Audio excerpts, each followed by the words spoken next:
بے پردگی، بے حیائی یا گناہوں میں ڈوبے ہوتے ہیں ان پر شیاطین کا اثر زیادہ ہوتا ہے۔ اس لیے وہ روحانی حفاظت ضروری ہے تاکہ انسان ہر وقت اللہ کے حصار میں رہے۔ جادو اور نفسیاتی بیماری میں فرق۔ اکثر لوگ ہر بیماری یا مسئلے کو جادو سمجھ لیتے ہیں، حالانکہ بعض اوقات مسئلہ نفسیاتی ہوتا ہے، جیسے ڈپریشن، انگزائٹی یا ٹراما۔ ان کا علاج بھی ضروری ہے۔ علماء کہتے ہیں کہ اگر بیماری کا کوئی جسمانی یا ذہنی علاج ہو تو اسے اختیار کرنا چاہیے، اور اگر علامات جادو کی لگیں تو پھر روحانی علاج بھی ساتھ کریں۔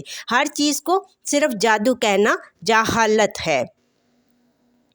جادو کے خلاف روزانہ کی حفاظت۔ اپنی روحانی حفاظت روزانہ کریں۔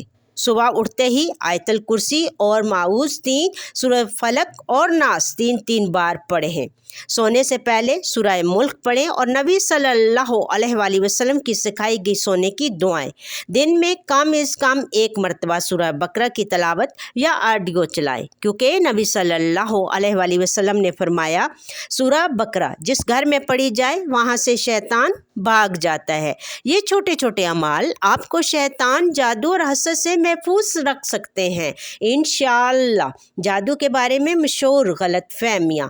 آج کے دور میں جادو کے بارے میں کئی غلط فہمیاں پھیل چکی ہیں۔ کچھ لوگ سمجھتے ہیں کہ جادو صرف پرانے وقتوں کی بات ہے، آج کے دور میں کچھ نہیں ہوتا۔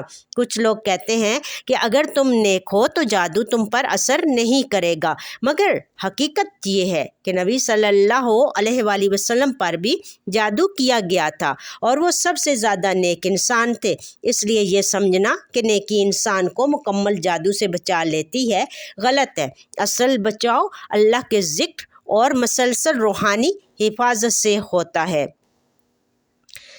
نبی کریم صلی اللہ علیہ وآلہ وسلم پر جادو کا واقعہ۔ ایک بار نبی اکرم صلی اللہ علیہ وآلہ وسلم پر ایک یہودی نے جادو کیا، جس سے آپ صلی اللہ علیہ وآلہ وسلم کو جسمانی کمزوری محسوس ہوئی اور آپ کو لگا جیسے کچھ کام کیا ہے مگر نہیں کیا۔ پھر حضرت جبرائیل علیہ السلام نازل ہوئے اور سورہ فلق اور ناس کے ذریعے علاج سکھایا۔ نبی کریم صلی اللہ علیہ وآلہ وسلم نے کنویں سے وہ چیز نکلوائی جس میں جادو کیا گیا تھا، اور پھر ان آیات کے ذریعے اللہ نے مکمل شفا عطا فرمائی۔ یہ واقعہ اس بات کا ثبوت ہے کہ جادو سچ ہے، لیکن اس سے نجات کا راستہ بھی اللہ نے ہمیں عطا کر دیا۔ جادو سے پریشان لوگ کیا کریں؟ اگر آپ کو لگتا ہے کہ آپ پر جادو کا اثر ہے، سب سے پہلے گھبراہٹ چھوڑیں، روزانہ نماز کی پابندی کریں، سورہ بقرہ کو گھر میں چلائیں، آیت الکرسی، سورہ فلق، ناس اور دیگر اذکار کو معمول بنائیں۔ کسی اچھے عالم دین سے رابطہ کریں جو صرف قرآن و سنت سے علاج کرے۔ یاد رکھیں، شفا صرف اللہ کے ہاتھ میں ہے، نہ کوئی بابا، نہ کوئی پیر، نہ کوئی تعویذ، صرف رب العالمین۔ تعویذ حلال یا حرام؟ اسلام میں تعویذ کی 2 اقسام ہیں۔ اگر تعویذ صرف قرآنی آیات پر مشتمل ہو اور اس میں شرک یا نامعلوم الفاظ نہ ہوں تو بعض علماء اس کی اجازت دیتے ہیں، لیکن اگر تعویذ میں ایسے الفاظ ہوں جو سمجھ نہ آئیں، یا اس میں غیر اللہ سے مدد مانگی جائے، یا کسی جانور کی قربانی، خون یا مخصوص جگہ دفنانے کا حکم ہو تو یہ سراسر حرام اور شرک کے قریب ہے۔ اس لیے بہتر ہے کہ قرآن کو براہ راست پڑھ کر دم کیا جائے، بجائے کسی تعویذ پر بھروسہ کرنے کے۔ جادو کے دور میں صبر، دعا اور قربت الہی۔ جادو ایک آزمائش ہے اور اللہ آزمائش کے ذریعے اپنے بندوں کو پرکھتا ہے۔ جو اس وقت صبر کرتا ہے، نماز نہیں چھوڑتا، دعا کرتا ہے اور اللہ سے لو لگائے رکھتا ہے، وہ کامیاب ہوتا ہے۔ اللہ قرآن میں فرماتا ہے، بے شک اللہ صبر کرنے والوں کے ساتھ ہے۔ جادو سے نجات کے لیے صرف علاج ہی کافی نہیں، بلکہ دل سے اللہ کی طرف رجوع، سچی توبہ اور مسلسل دعا بھی ضروری ہے۔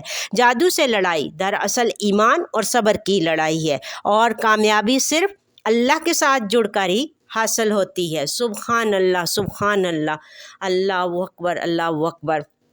اللہ تعالیٰ آپ سب کو ان تمام بیماریوں سے اور جادو جیسی ایک بہت مہلک یہ بیماری اس کو کہا جا سکتا ہے، جو کوئی کسی پہ کرواتا ہے، اللہ تعالیٰ اس کو بھی ہدایت دے اور اللہ تعالیٰ آپ کو اس بیماری سے محفوظ رکھے۔ اللہ تعالیٰ تمام مومن مسلمانوں کے اوپر اپنا خاص فضل اور کرم کرے۔ اللہ تعالیٰ آپ سب کو ہمیشہ اپنوں کے ساتھ ہنستا مسکراتا رکھے۔